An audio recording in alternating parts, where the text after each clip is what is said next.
Okay, get it then. Get. Okay, just one ha. Hey guys, welcome to Jamie's channel. At kakaalis lang ng asawa ko, pumasok siya. So, ang pasok niya is 2 to 10. Kaya kami lang mag-iina dito sa bahay.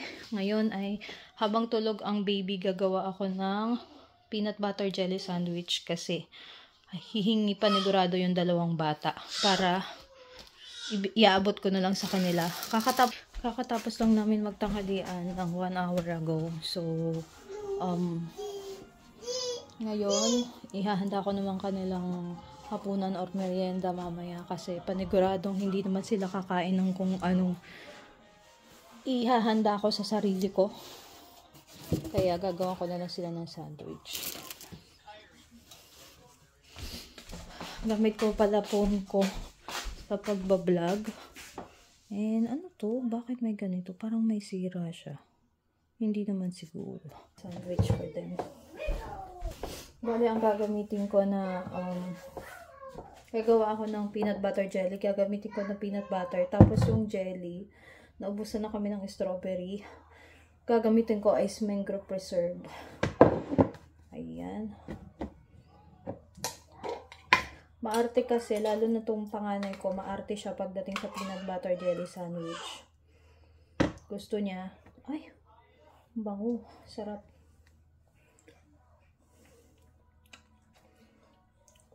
Sarap. Kaso konti lang kasi matamis siya.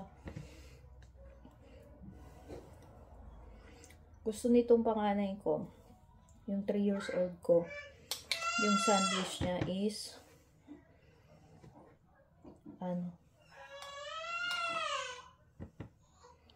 Christos, huwag kayong maingay. May ginagawa ako. Hinigising nyo lang yung kapatid nyo dyan. Gusto niya, walang crust. Kaya kailangan tanggalin pa yung crust. Kaya dapat i-prepare siya na maaga.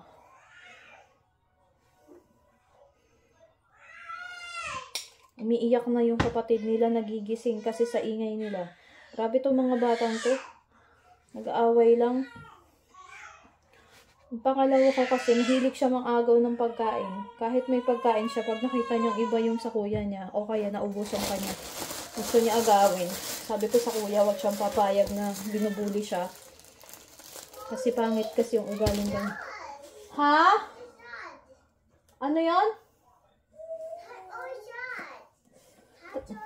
Taiso sad or Atos? Taisos? It's okay. If he's getting your food, it's bad. It's not good to get someone's food.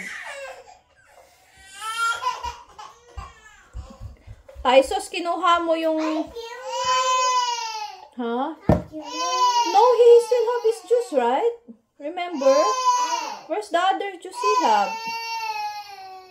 I'm making a Nutella PB&J for you. This is for later. You just ate, right? Naiyak na yung kapatid nyo. You're so hungry? Okay, just a moment, anak. Can you put pacifier on Atos, anak? Put the paci on Atos. Because he's sleepy and you wake him up. Salamat! Ayan yung pinag-aagawan nilang inumin. Meron na si Taisos, kaso kaprisan yung kanya, which is, sa kuya niya yun. Nagpasensya na lang sa kanya. Kung makita niyang may ibang iniinom yung kuya niya, gagalit siya. So, ito gagawin ko. Hahatiin ko siya. The pacifier is in the rocker too, anak. Find it beside Atos.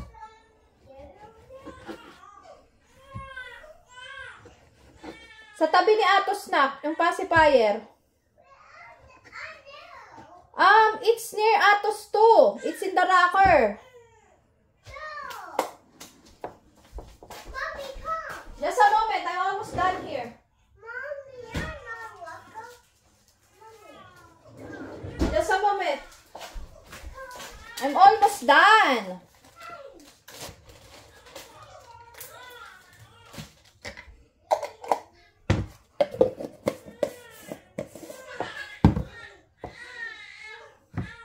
Para mamaya iaabot ko na lang sa kanila yung pagkain nila. Kasi, para hindi nila ako inaano. Etong mga to, kainin ko to. Itong crust. Ito sa kanila.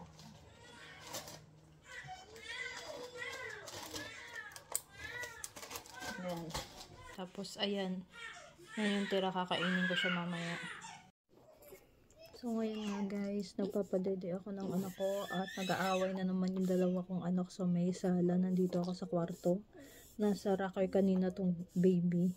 Kaso, nagigising siya dahil sa mga kuya niya. So, ang gagawin ko, ililipat ko siya dito sa kwarto kasi parang inaantok pa siya. Dumedede siya ngayon. Papadedein ko lang siya ng ilang ounce. Tapos, itatry ko siyang pa-birth din, patulugin ko ulit. Kaya, ayan, malungkot tuloy yung kapatid nila. Dahil sa mga pinagagawa nila. Nagising. So, ayan guys. Tulog yung dalawa kong bata. So, yung panganay ko nandito, malapit lang sa akin. Nakadapa siya sa carpet, nanonood. Buksan natin tong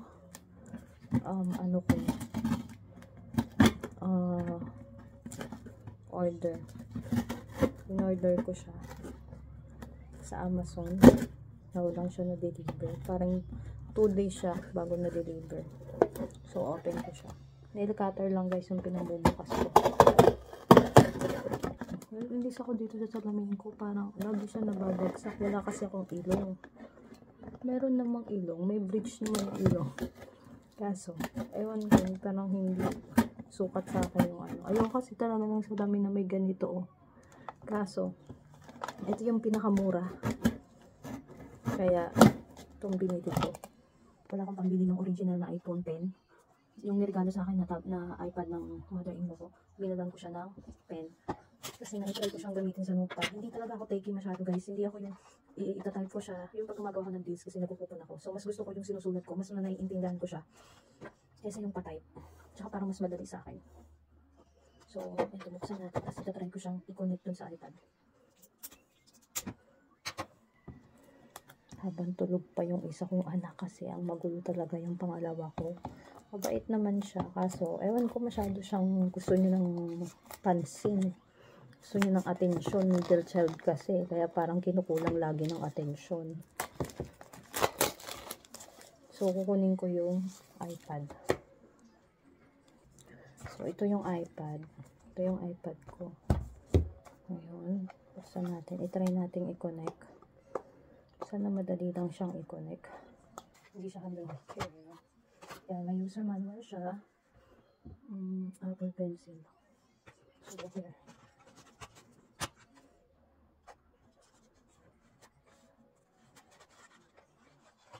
Ito siya. Yan, ganyan siya. Tapos, meron siyang charger.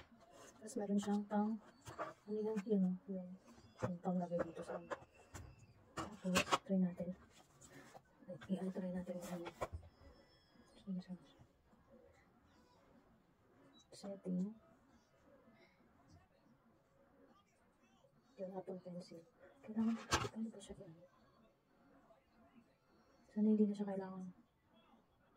Finally guys, naano ko na din siya. Nag-search na lang ako ng kung paano gawin sa YouTube. Dito pala ang on niya, ino-on siya dito. Tapos, para kasi wala naman siyang pindutan, yung parang sensor na siya. Sensor, parang gano'n. Parang sensor siya. Yan, tapos, eto, nag-try ako sa note. Parang hindi. Kung nga ako ipahiya. Ay, patay. Pero, ang bilis na lang mag-ano. Hindi ko pa ito siya na-charge eh. Sabi, pindutin daw dito. Ayan, pindutin daw. Sensitive yung ano niya. Tapos, note. Punta ako sa note. Tapos, eto, ganyan lang siya. Makikita niyo siya. Ayan. So, pwede na ako maggawa ng lista. I-delete natin to. Ayan. So, okay siya guys. Maganda naman siya. And magagamit ko na siya pag magagawa ko. Meron na siyang space dito kung saan pwedeng ilagay yung pen. So, ayan. Ayan. Hindi ko to. ano daw ginagawa ko, sabi ng anak ko. Kailan ko to, yung lagi namin tanong. Tapos yung lalagyan niya, itabi ko lang. Okay na siya sa halagang, magkano ba? Nasa $20 lang ata. Okay na siya. Itatabi ko yung lalagyan. Hindi ko alam kung itatabi ko pa ba o itapon ko na. Hindi ko naman siya ibebenta, tsaka $20 naman siya. Siguro mapapakinabangan ko ng maraming beses. Ito namang ano, itatabi ko to, lalagay ko siya sa ziplock. Tapos itatabi ko siya. Are you okay? Yung anak ko kakailang yun. Ayaw niya mag-nap. Sabi ko, sige, matulog ka na lang na maaga mamaya. Ayan guys, meron na akong pain sa aking iPad. Kailangan ko naman talaga siya. Tulog pa din ang dalawa, ang baby. Tulog pa din. At si Tyson, tulog pa din. So, tingnan natin. Nagsalang ako na labahin kanina bago ako umupo dito. So, pag napuno kasi yung isang basket, sinasalang ko agad para naaagad siya. Kasi pag naipon, ang dami namin labahin talaga sobra. Tapos, ano pa ba plano ko? May isa pa akong i-video na vlog, pero siguro different vlog na siya. Tingnan ko kung mababalikan ko kayo mamaya. Kung hindi, dito ko na-i-end yung video ko. Ay, okay? Yan na. Kasi, pag gising silang lahat, maiingay sila. At saka marami silang demand. So, itong mga hindi nga ako nung wala akong income, hirap na hirap akong mag-vlog. Ngayon pa kaya. Pero, sabi ko, tututukan ko na yung vlog ko. Kailangan talaga tutukan ko na. Total, wala naman akong trabaho. Nasa bahay lang ako. So, ang income ko lang is nagbebenta ako ng mga nakukuha ko. So, itatry ko mag-update ng buhay-buhay namin. Para makausad ang aking channel. Ayun guys, salamat!